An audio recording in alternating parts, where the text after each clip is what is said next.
Oya.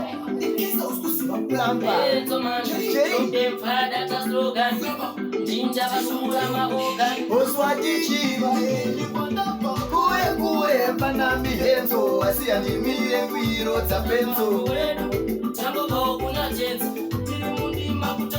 chinoda kusvika chete nzira irefu varimo vakasaruza kudimbudzira dzamana vadeura ropa asi kuna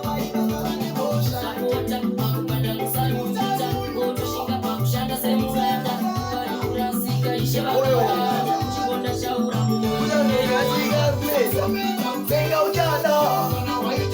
usazodada oyo